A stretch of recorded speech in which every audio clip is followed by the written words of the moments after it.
Guys, look, the giveaway Sportster S is back in the garage and it runs.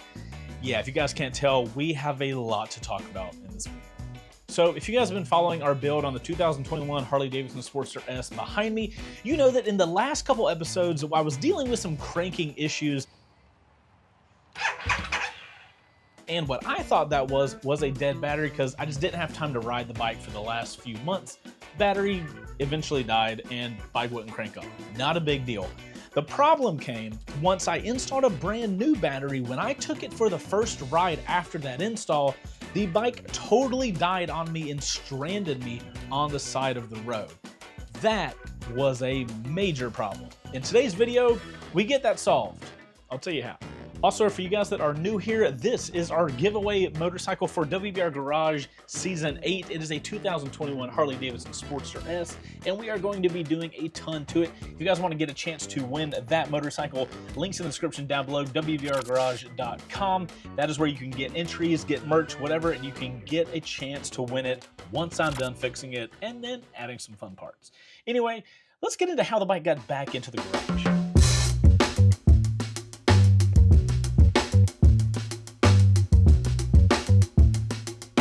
All right, guys, let's do a little story time real quick. Now, on the last episode of this video, you guys saw me get stranded on the side of the road, and then the team came, picked me up in a truck, and we got the Sportster S to the meetup that we were going to. Now, luckily for us, WOW was really cool, and they just let us hold the bike there because I didn't have to rent a trailer or anything like that to get it home. But when I left WOW, I started making some phone calls to my local Harley dealerships, and luckily, my local one, Killer Creek, they heard the problem. They were like, bring it in, we'll get it diagnosed, and we'll figure out what's going on. So a couple days later, we ended up renting a U-Haul trailer, went and picked the bike up from WOW, and transported it over to the guys over at Killer Creek. Now, when they started looking into the motorcycle, they came back with a list of issues that I really was not happy with. So that list, the front and rear brakes needed to be fully bled. It needed an entire service, like a full service on the motorcycle. It had a software update, and get this, apparently the connectors for the battery were too long and did not make contact. Not a list of stuff I really wanted to hear. So after hearing that really long list and getting over my initial frustration with it, I ended up telling the guys at Killer Creek, I was like, look, I can basically do everything on that list. The only thing I can't really do is the software update. So if you guys could just handle the software update, we'll come pick the bike up and we'll handle everything else ourselves. Now, pardon my potential ignorance for this situation. This is the first motorcycle that I've ever had to take to a dealership to get to a software update, and this could be a normal thing, but for me, it was not normal. I asked the guys to get me a software update, which is updating the software that Harley Davidson put on the motorcycle. I did expect to pay like a diagnostic fee. I did not expect to have to pay for a software update. I was quoted $292 to get a software update and the diagnostic fee. You guys can let me know in the comments how high, low, or where that's at, because when he told me that, I was like, $300 for a diagnostic and fixing the software that you put on the motorcycle? What? Now, I'm gonna tell you guys how that story ended up once we get on the motovlog and we're out riding this motorcycle, because that really surprised me. Regardless, we ended up getting everything paid for. We went and grabbed the motorcycle, brought it back to the house, and was happy to find out that the guys over at Killer Creek actually fixed whatever the connector issue was on the battery. So now the bike has the software update and the battery is actually connected to the terminals, though I am immensely curious of how the terminals were too long to be attached. Still kind of curious with that. The good news is, with all of those modifications, granted the brakes aren't bled, the bike hasn't had a full service, but the good news is now the bike runs. I have tested that out. So what we're gonna do is we're gonna go for a ride, and I have some things I would like to discuss with you guys that I am maybe, like I said, ignorant to, maybe confused on, but I feel like we need to have a conversation. Okay, let's get the bike outside and let's go for a ride. Alrighty guys, and here we are out in the world, and here is the Sportster S. Check out this beautifulness. Everybody that has a regular running motorcycle will take this for granted, but I will not. I will also not answer potential spam. Okay, look at that. Bike turned on. Boom. Screen. Wait for it. Let it do its whole sequence. And that beautiful, beautiful sound. Ah, ha, ha, ha. Cranked up bike. Yes, that should not be a big deal. Also, yes, it is a big deal to me. All right, so I got to tell you guys about the diagnostic cost, and then I want to rant. Just a bit, though. Just a bit. So on the day that I got stranded, I started from this gas station. So I figured, why not start this video from this gas station? I want you guys to keep up with this 14.2 number, okay? We're going to be comparing that to the number and what that number was doing when I got stranded, because it is totally different now. Can I go? I can go. So in that video where I was going to that meetup, I left that gas station and that number was just jumping all over the place. And as you can see now, no matter how much revs I give it, it's staying at a constant 14.2, as it frickin' should. Hello, police officer. So guys, when I took the Harley in to get it diagnostically checked, and like I said, I only asked them to do the software update, they told me that the software update plus the diagnostic fee was $300. I'm rounding up, it was like $290 something. And I was like, $300 to diagnose a motorcycle? That seems prohibitively expensive. And they let me know that roughly half the cost of that was the diagnostic fee. So, you know, round it, let's say $150. That sounds normal to me. I'm like, okay, cool, diagnostic fee, you know, electrical crap, you never know. But $150 to update the software on the motorcycle, that makes, the only word I know is like flabbergasted. I didn't even know what to respond to the guy with. I ended up just getting off the phone and being like, okay, cool. And I was just sitting there thinking like, $150 for you, because we all know they plug a USB port into the bike and they click download update. You know what I'm saying? Like $150 for that to fix software, whatever. So that was the end of that phone call. Then I got in contact with Harley customer service and I asked them, do normal people have to pay $150 to update the software on their motorcycle? And I found out that in a normal situation, like a normal person has like one or two bikes, right? So if you get an email and they're like, hey, there's a software update, you need to take it to your dealer, and that's within the, you know, what's it called, the warranty of the motorcycle. So what I was told is that because the bike is no longer under warranty, that software update cost was not covered. And there was a bit of confusion on my end of like, what does a warranty have to do with the tech on the motorcycle? Long story short, Harley customer service was awesome, and they ended up dropping the update fee for me. So thank you, Harley customer service. I do appreciate you for my circumstance, but that's just my circumstance. So we got that whole thing figured out. We went and picked up the bike. Obviously, we have it here. But this brings me to something I want to have a conversation with you guys about that's larger than just this motorcycle.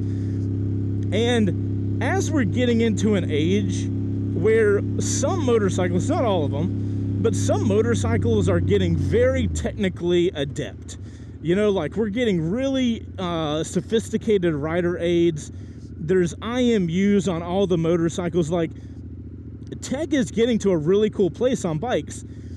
But it makes me wonder, what is the obligation for an OEM to update and keep updating that technology? On top of that, should a manufacturer ever charge for a update? Because At its core, by the way, one of my favorite vehicles right now is that Aston Martin right now, that SUV thing. Jesus Christ, I love the look of it. Anyway, sidetracked. So, with all this tech and bikes getting more and more and more, here's my personal opinion. I'll tell you guys my personal opinion. You guys can let me know if you agree with me, disagree with me, why or why not. That's what we have the comments for. So, it's my personal belief that if you have a motorcycle with a sophisticated electronic system, that is the system that you built for this motorcycle. If there are issues with that software system, the beautiful part of it is it's very easy to fix, relatively, right? I'm not talking like it's easy to code and fix. I'm saying it is literally, once the Harley HQ people figure out the problem, they get their coding people to figure it out, and then you just plug the bike in and fix it, right? A customer should never have to pay for them to bring a motorcycle to a dealership and get a software update that the manufacturer obviously messed something up. That is the manufacturer's fault for doing that, and you should not charge a customer, warranty or not. Here's the thing I think that is short-sighted with this whole situation. Okay, imagine that I'm a regular customer. This is my only motorcycle. I was oblivious to the phone calls and the emails about the software update. And then I eventually get the bike. I have to take it to Harley to find out that there's a software update. If the customer service side of things is so good, you literally have a customer at a dealership, because it would have to be a dealership, right? Because that's who has the software stuff. A customer is at a dealership, you treat them really well, you're like, oh yeah, we got this for you, we'll figure it out. Do you think that that customer is going to be more inclined to purchase again at that dealership? Maybe purchase something for their bike, maybe some gear, whatever it is. You give that customer a good experience of taking care of them and standing behind your product digitally, and you create a more solidified customer to the brand. It makes no sense. And yes, this situation is specifically about Harley Davidson on a Harley Davidson motorcycle, but this conversation is much greater. This goes for Ducati, KTM, Yamaha, literally anybody that has a sophisticated technology on their motorcycle and would seemingly need it updated at some point in time. I personally believe that that is how you should treat motorcycles with technology that happen to have updates come along. I do not think a manufacturer should ever charge a freaking customer to plug a bike into a computer. It just makes no sense. Now, my question to you guys is, you guys have had way different bikes than I have. This is, like I said, my first motorcycle that has technology like that. And I'm curious for you guys out there that have had maybe a Sportster S, maybe a Ducati Multistrada, or something with a lot of tech in it. Is this normal to just pay for software updates? And I want to make a clarification. I'm not talking about the whole KTM thing where the bike has all the software on it and all the tech on it and you have to pay to unlock it. That's a different subject, far outside of the scope of this video. But I'm just curious, just for a software update, like, hey, the software on your bike ain't right, we fixed it, come in and we'll update it for you. That is the type of software that I'm talking about. If you guys have more experience in that, I would love for you guys to give me your your opinions in the comments down below. That's one of the things I love about YouTube, man. The comments, and you guys, we are a community of people, and when I don't have information, I love throwing it to you guys, because inevitably some of you guys have had experience with this. So just basically let me know, am I way off? Like, am I just totally left field? Or is this something that's ridiculous that shouldn't be a thing? You guys let me know. All right, so we got more to talk about the Sportster S now. That was my little rant on software updates, blah, blah, blah, blah, blah.